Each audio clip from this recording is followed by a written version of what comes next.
The February wind cut through Stephanie's coat as she stood on George IV Bridge, Edinburgh's stone buildings rising like sentinels around her. 10 years had passed since her grandmother Moira died, yet here she was, halfway around the world from Massachusetts, clutching a small brass urn and a letter written in shaken handwriting. "When I'm gone, take me back to Greyfriars. He'll know where." Her mother had found the letter tucked inside Moira's Bible, along with a faded photograph of the kirkyard. She never talked about Scotland, her mother had said, bewildered, and she certainly never mentioned any he. That mystery, and the grandfather nobody had ever known, had brought Stephanie across the Atlantic. 2 days of searching records and wartime registries had yielded nothing concrete. He had a very common name, which meant it was like looking for a needle in a haystack. Stephanie was ready for some light relief when she spotted a single flyer at the reception of her hotel. Greyfriars Ghost Walk, Valentine's Evening Special, Tales of Love Beyond the Grave, 9 p.m. Meet at the main kirkyard gates. Something about it called to her. Perhaps it was the romantic in her soul, or perhaps it was simply that Greyfriars kept appearing in her search, and she knew it had meant something to her grandmother. At 5 minutes to 9, Stephanie walked through the iron gates into Greyfriars Kirkyard. The city's sounds, traffic, distant laughter from the pubs on Candlemaker Row felt muffled here, as though the walls held the modern world at bay. A figure stood near the entrance, hands clasped behind his back. He was young, perhaps 30, dressed in dark trousers and a wool peacoat that seemed oddly formal, yet somehow timeless rather than old-fashioned. His face was striking, sharp cheekbones, dark hair, eyes that seemed to hold depths of experience no 30-year-old should possess. "Here for the tour?" he asked. His accent was pure Edinburgh, soft and precise. "Yes. Are we waiting for others?" He glanced past her, toward the empty street. "Doesn't look like it. Just us, then. I'm Thomas." "Stephanie," she said, offering her hand.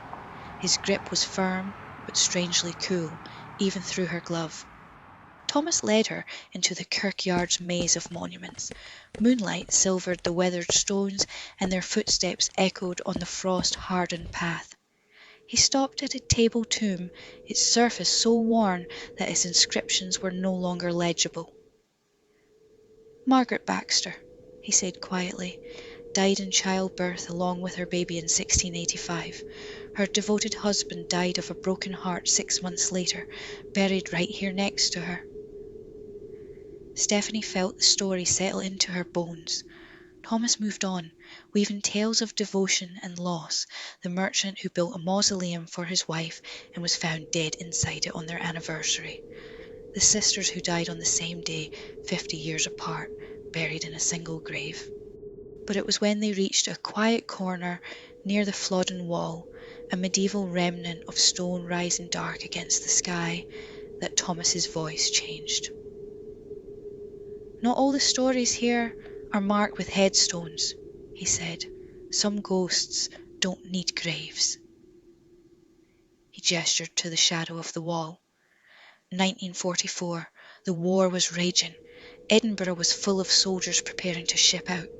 A young man used to meet a girl here, right in this spot. He'd come after dark when his leave allowed, and she'd slip away from her tenement on the lawn market. Stephanie's breath caught. Thomas continued, his eyes distant. She'd laugh, this bright, clear sound that made you forget about the war, about everything dark in the world. She always smelled of lavender soap, even though soap was rationed. She'd save her allowance for it. The urn in Stephanie's bag suddenly felt impossibly heavy. She could suddenly smell lavender soap, her grandmother's favourite, even in the nursing home at the end. "The soldier shipped out in June of 44, Thomas said softly, bound for the Normandy beaches. He kissed her goodbye right here, promised he'd come home and make an honest woman of her. His voice dropped, but he'd already made her something else. She was carrying his child. Stephanie's hands trembled. What happened to him? Died at Caen in July, took a piece of shrapnel meant for his mate. Thomas's eyes fixed on hers. His only regret wasn't dying. It was never getting to see his child's face, never getting to see the woman he loved become a mother. Stephanie's skin prickled.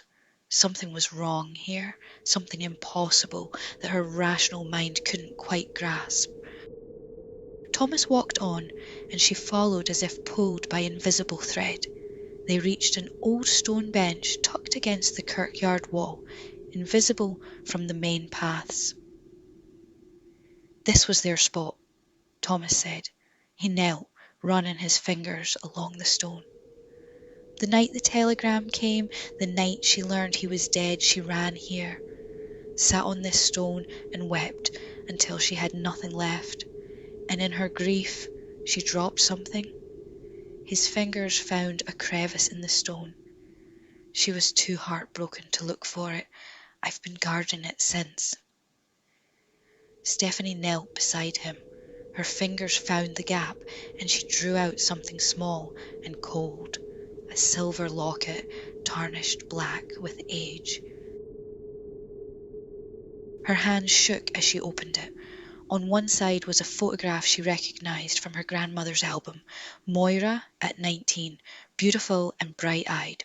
On the other side, the breath left Stephanie's lungs. The photograph showed Thomas, the exact man kneeling beside her. Same dark eyes, same sharp features. Beneath it, engraved in tiny script, T.S. Forever. She looked up at him, stunned. Her jaw dropped. "Grandfather?" she mouthed with barely a voice. Thomas didn't speak, but something passed across his face. Pride, love, and an ache that transcended decades. "You have her spirit," he said quietly. She was strong enough to leave everything she knew, to cross an ocean alone with a baby, to build a new life, strong enough to love again, to be happy. I'm glad of that. She never forgot you, Stephanie whispered. She wanted to come back. I know, and now she has. A bus roared past on Candlemaker Row, its headlights sweeping across the kirkyard. In that flash of brightness, the space where Thomas knelt was empty. Stephanie remained kneeling, alone in the silence. The locket was warm in her palm, the only warm thing in the cold Edinburgh night. Slowly, she stood. She walked back to the spot by the Flodden Wall, where two young people had once promised forever in the shadow of war. She opened the brass urn, her grandmother's ashes soft and pale in the moonlight. You're home, Gran, she whispered. He waited for you. All this time, he waited.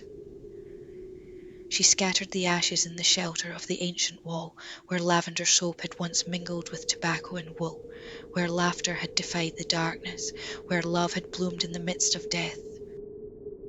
The wind carried the ashes up, swirling them into the Edinburgh night, and for just a moment, perhaps a trick of moonlight, perhaps something more, Stephanie thought she saw two figures standing together, beneath the stars, young and whole, and finally reunited.